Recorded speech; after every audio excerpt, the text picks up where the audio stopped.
listening to the Marketing Happy Hour podcast, where we discuss career and industry insights with our peers in marketing. We're here to talk about it all, like the ups and downs of working in social media, how to build authentic relationships in the influencer and PR space, managing a 9-to-5 and a side hustle at the same time, how to be productive in your life and career without losing your sanity, and more. Ultimately, we're here to build a community with you because we're all trying to navigate the world of marketing together. Are you ready? Grab your favorite drink and join your hosts, Cassie and Erica, for this week's episode. Hey there, welcome back to Marketing Happy Hour. Today, an amazing guest is joining Erica, Katherine Kauma, the social strategist behind iconic brands like ŌURA, Wheaties, and Caribou Coffee. Katherine is a true expert in crafting impactful social media strategies, and today she's here to share her insights on what makes a great strategy, the importance of educational content, and how to drive meaningful community engagement online. We'll also dive into some of the innovative campaigns and creative partnerships Katherine has led, as well as her predictions for where social media is headed in the back half of 2024 and even into 2025. This episode is packed with valuable takeaways that you do not want to miss. So as always, make sure you pour yourself a delicious beverage because it is time to get into the conversation with Katherine Kauma. Hi, Katherine. How are you today? I'm good. How are you?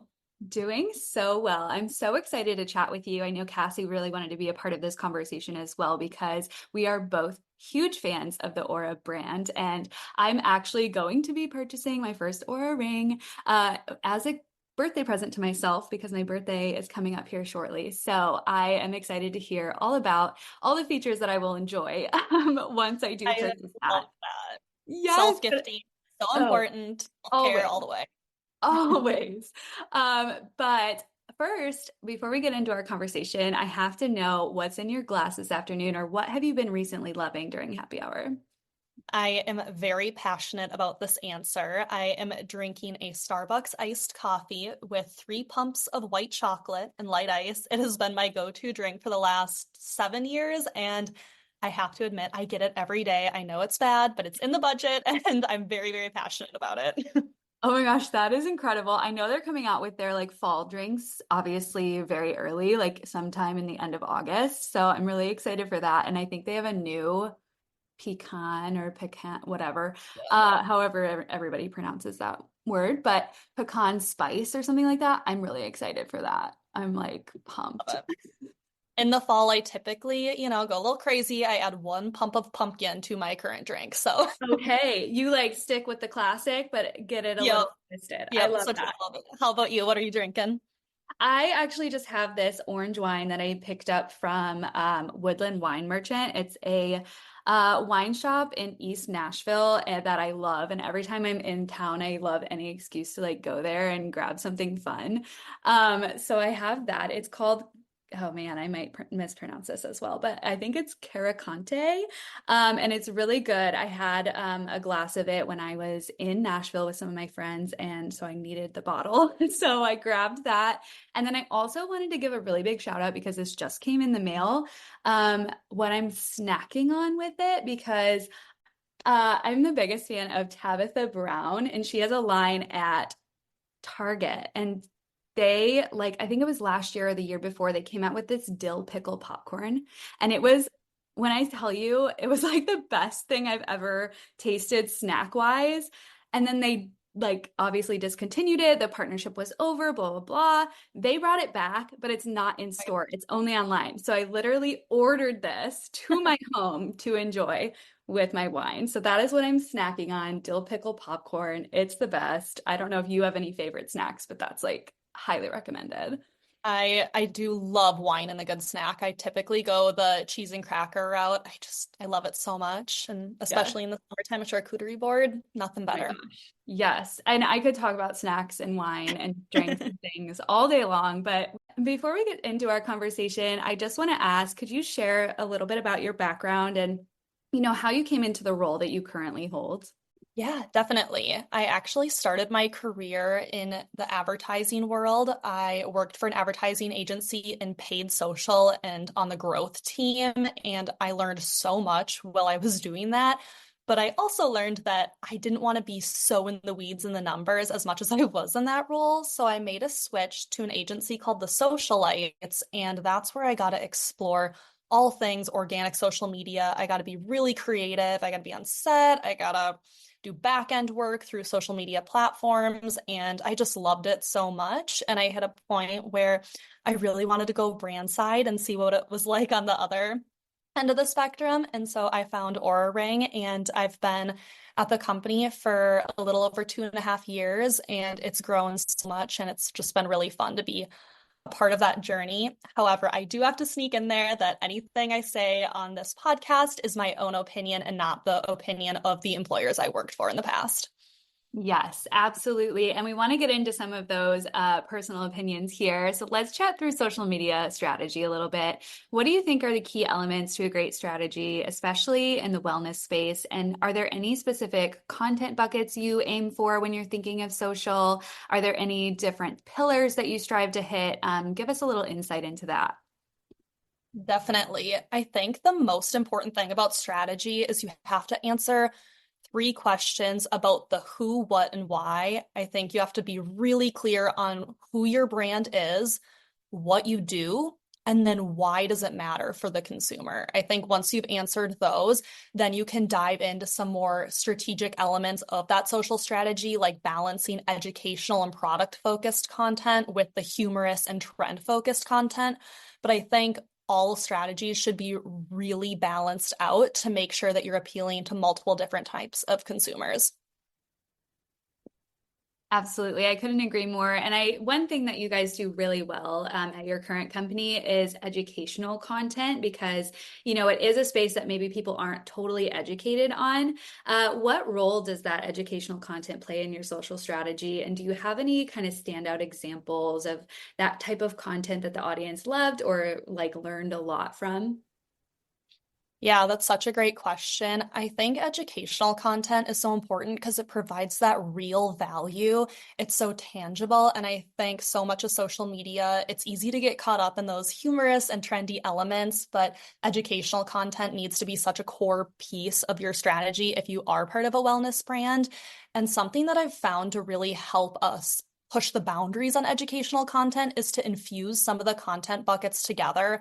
For example, humor and educational content. A way you can do this is by starting an Instagram carousel out with like a meme about the topic you're going to discuss. And then once you swipe through, you'll see those tangible takeaways and educational pieces that really make an impact with the audience. And I think it's a great way to capture the attention with a hook or a meme and then follow through with valuable insights. Oh yeah, that's such a good point. That's so fun to infuse, two of the content types together. I think that's a brilliant strategy. And I know this next question is going to be pretty broad because it's kind of just referring to social media strategies in general. But we want to provide some perspective and insight to brands that may not currently have a strong social media strategy where they're breaking out content into pillars or into buckets. How do you think they can adjust what they're currently doing to implement a strategy like that? I don't know if in the past maybe you have done that yourself, but what do you think some good advice for a brand out there might be? Yeah, I definitely think going back to that who, what, why question is so important, and you have to understand your audience.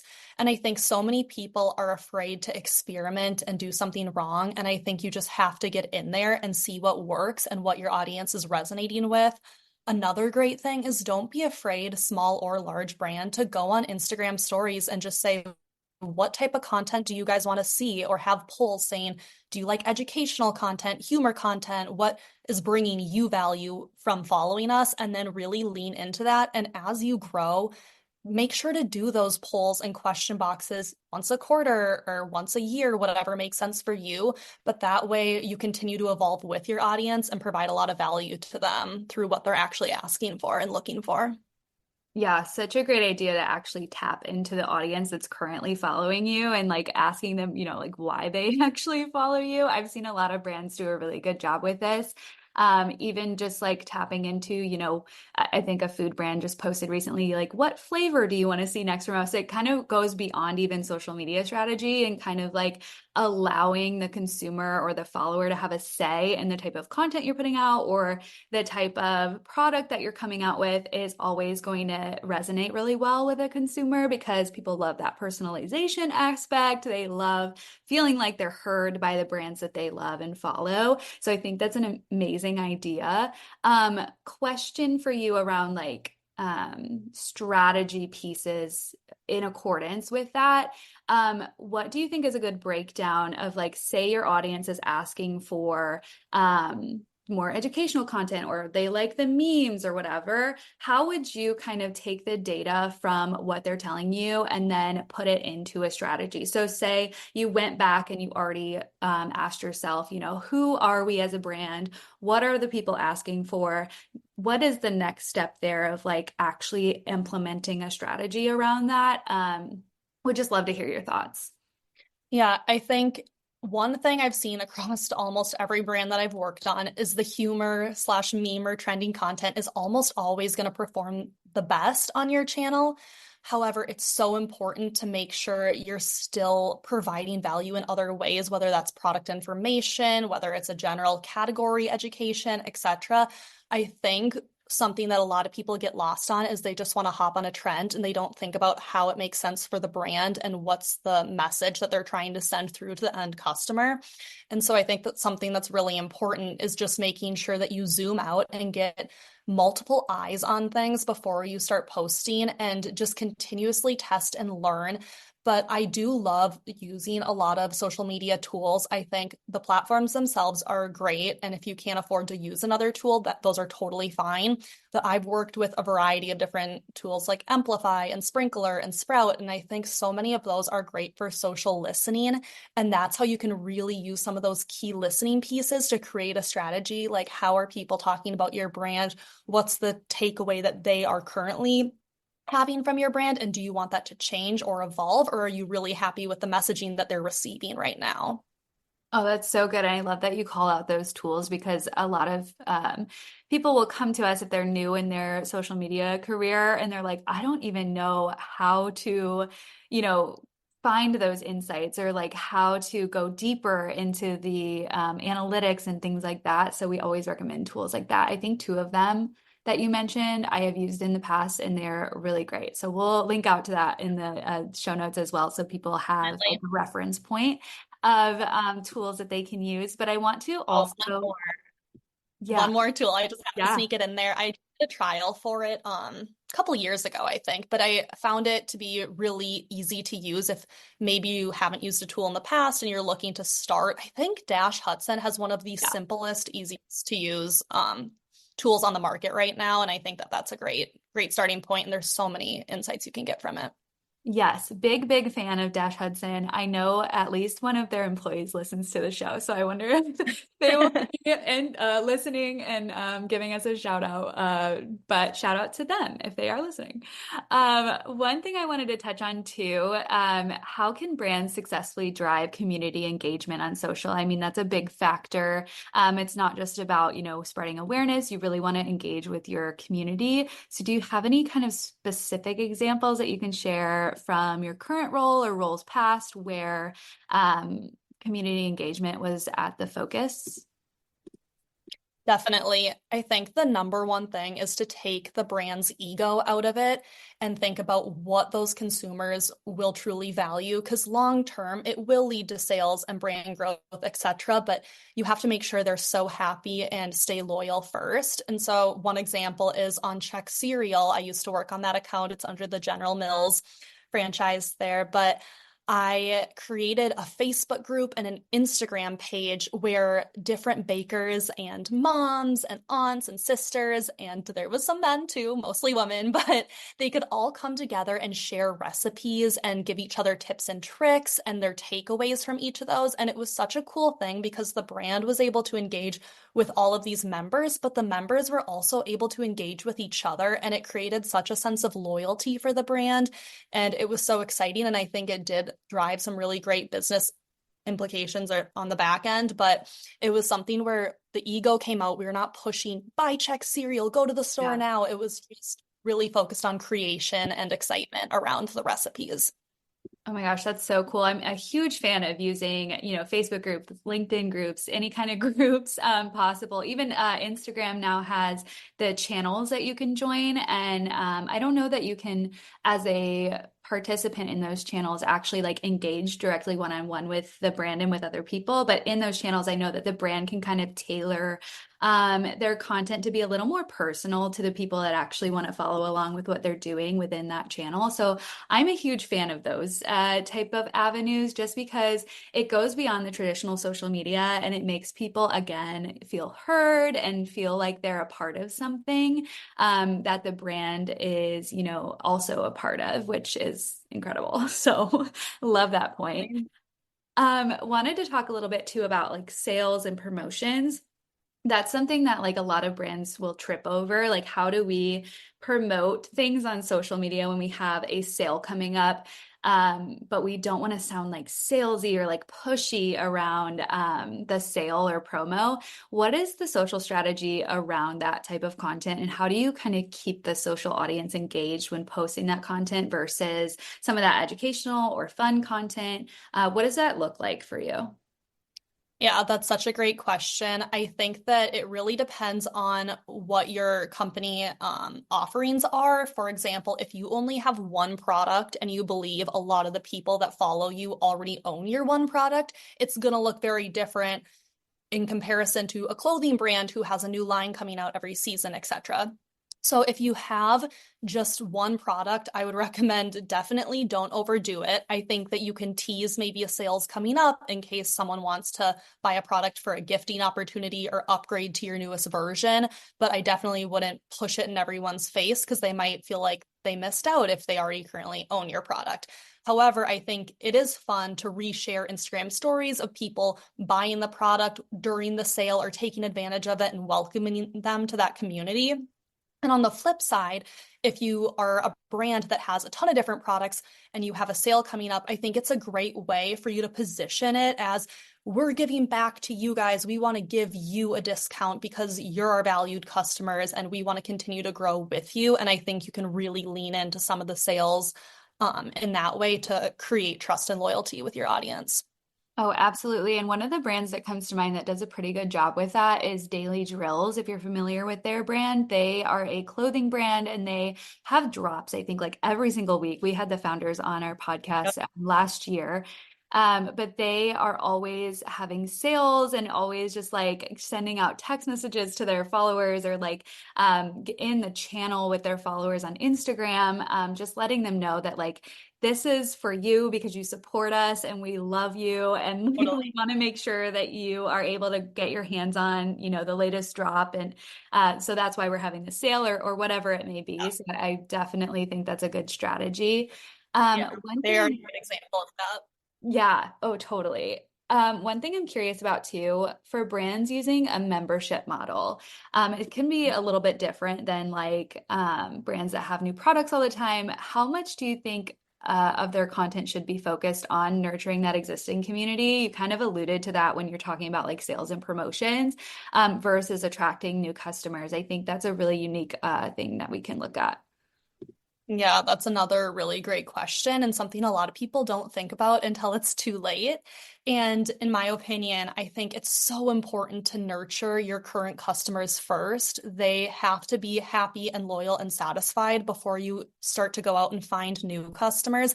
And I think organic social media should really speak to your current customer base, and your paid social media team should really speak to new customers. I think that differentiation is really important to make sure each set of people is feeling seen, heard, valued, etc.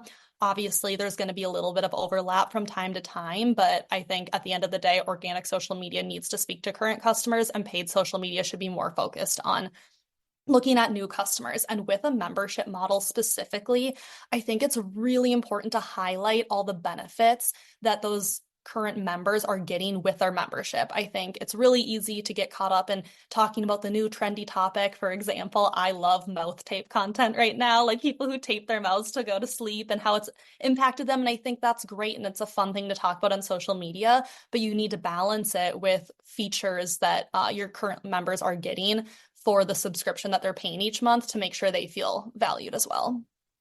Yeah, I absolutely agree with that. And I think too, another way that you can even go beyond social with some of these things is utilizing like a text subscription for, new customers or for existing customers where you're kind of tailoring that content directly to them or something like a group like you were talking about. I think that's a really good way to like inspire that community of existing consumers or attract some new ones. So love that little tidbit there.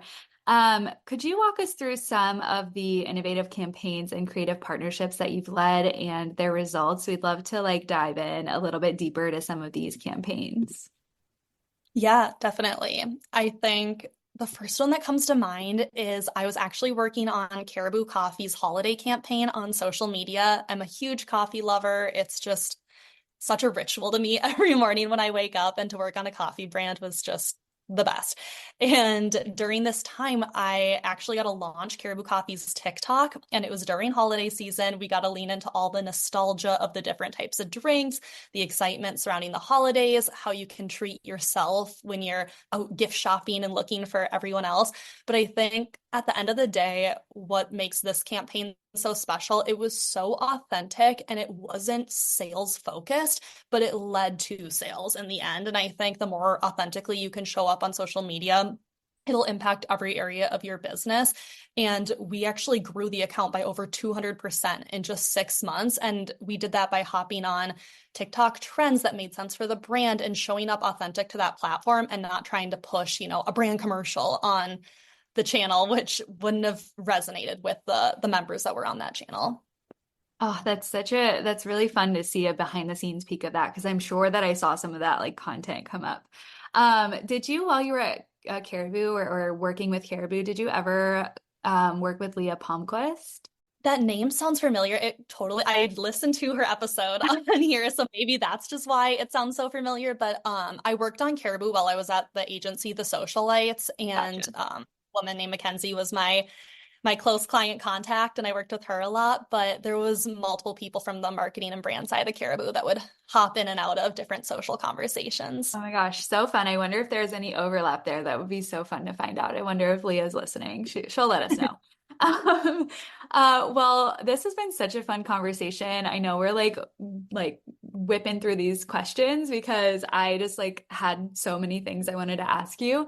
But one of the things that a lot of people love hearing on the show from like social media experts or experts in their field is where they see their industry heading in the back half, of 2024 and into 2025. As we're already thinking about that, it's August. I know it feels like the holiday season and the new year is like so far away, but it's really not.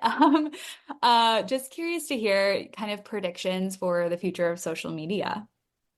Yeah, awesome question. I think number one, I want to speak to all the people earlier in their careers that might be a little nervous to speak up or like they don't know what the value that they could provide in a boardroom, etc. And I think social media is one of those rare fields where it's not like accounting, where the longer you work in it, the more you know, etc. Some of these Gen Z kids will know way more about what's happening on social media than the senior leaders at the company. And I think it's so important to be able to express your opinion in a really strategic way. And it can really be a great growth tip for you in your career as well. But something that I've personally seen in 2024, and I think it's going to just continue to take off, is really lifting the curtain and showing way more behind the scenes content. I think employees are starting to show up a lot more on their brand social pages. And I think a lot of people are bringing the customer along in the journey much more than they ever have before, whether they're asking them, what colors do you want to see in our next fall clothing range items? What do you want to see in our next shoot? Do you want us to add accessories? And I think just making sure your customers are really part of that journey will continue to unfold for the rest of 2024. And then looking ahead to 2025 and beyond, I really think brands are going to have to work really hard to maintain trust with their audience. I think a huge conversation happening right now is the impact of AI with social media careers. I think it would be really easy to just have AI write all your social media captions or create all the concepts for you. And AI is a great tool and you can definitely lean on it in different aspects of your job. But I think it'll continuously show up to see who's the human side of the brand and what brands are just leveraging AI to do a quick fix and get content out. I think it'll be really important to continue to hone in on your brand voice and how your brand shows up on social in order to have consistency and be really human first. Yeah, the human element is so important. We just did like an exercise literally an hour or so before this recording with my team at work about like ChatGPT, AI, all of that, and how we can utilize it in our day to day. And what I always say is like, it's definitely a tool and it's a helpful tool, but there's really no match for the human brain and like the human empathy that we can convey and different things. And so I just always excited to see where that leads in the future. So I love that you shared that. Agreed. It's changing times, just got to keep up with them. Yes. Okay, well, we want to talk to, we can't, end this conversation without talking a little bit about career. So this is a question that we ask everybody that comes on the show. It's like one of our favorite questions in the world. I ask it when I'm at like actual happy hour. And people are like, why are you asking me this? I don't want to talk about my career right now. But what do you know now that you wish you knew a little bit earlier on in your career? Oh, I think it goes back to that point of like every person has a unique value and you can learn something from anyone at your company and you can also be the teacher of anything. I think so many people earlier on in their careers struggle with confidence, and I definitely have in the past, and I probably still do, or I know I still do today. There's definitely instances where you get a little bit nervous or wonder, am I doing this right? Am I providing the value to the company that they expected me to bring? And I think the more you can work on the confidence piece and also to caveat that the listening piece for feedback, it's so important. I think naturally so many people get defensive whenever they're given feedback. And the more you can learn to really listen to the feedback and approach it in a much more positive and constructive criticism way, I think that's so important too, because it'll just provide so much growth for you in the future. So good and so encouraging about like, you have a voice. That's something that we talk about all the time. And that's why we like try to give a platform with the show to like people who are in the everyday, because, we kind of saw that there were a lot of podcasts that talked to like VPs, CMOs, people who kind of made it in their careers and they have a lot of really great insights, but they're not in the nitty gritty day to day. And so I think it's just another piece of, encouragement that you are where you are for a reason, and it doesn't matter your age or your position or your title. You have a voice and you have a lot of really great insights. Speaking of, like, you have just shared so many today. And so I know a lot of our followers are going to want to know where they can find you, follow along with what you're doing, follow along with the brand. So where can everybody do that online?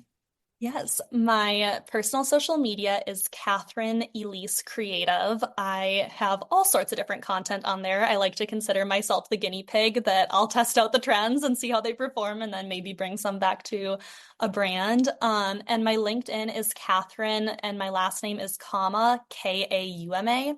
And anyone listening, I'm a really big book nerd, whether it's a business book or a rom-com or honestly anything in between.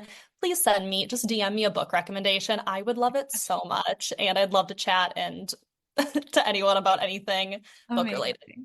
Oh my gosh, that's incredible. Not to put you on the spot, but do you have like a favorite current book, or what are you currently reading?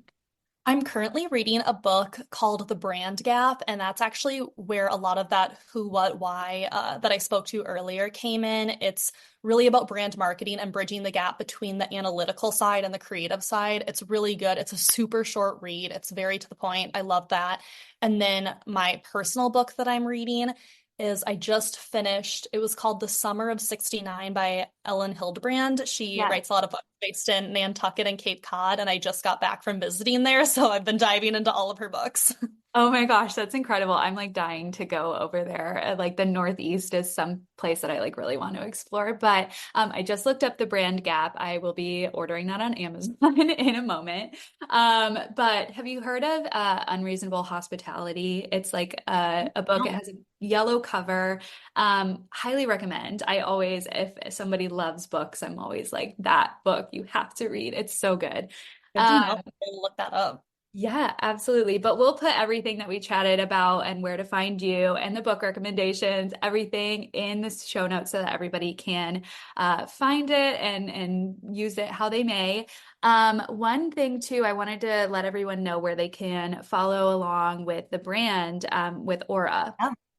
We are at ŌURA Ring. We are on Instagram, TikTok, Facebook, all the things. I think we've done a really good job on TikTok in the last year, and it's just such a fun and happy place to be right now, and I love that so much. I think, some other channels sometimes can get a little more polished, and TikTok is really the place to have fun and explore and just see what's working on social. So give us a follow. So cool. I will definitely be following. I don't think I've seen your TikTok yet, so I'm excited to dive in, but thank you. Yeah, thank you so much for joining us. This is such a good conversation. I know there's a lot of like takeaways, a lot of nuggets that people will love, and hopefully people were taking notes because we covered a lot. Yes, definitely. I appreciate you giving me the platform to do this. I was very excited. This is my first podcast I've ever done, and if you can't tell, I love talking and connecting with people, so it's been really fun. Oh my gosh, amazing. You should do more podcasts. I should. Just let me know. Thank you, Katherine. Thank you.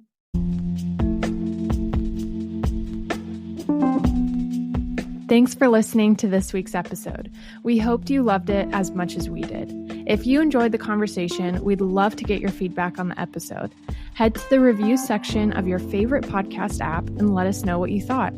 Thanks for listening, and we'll see you next week.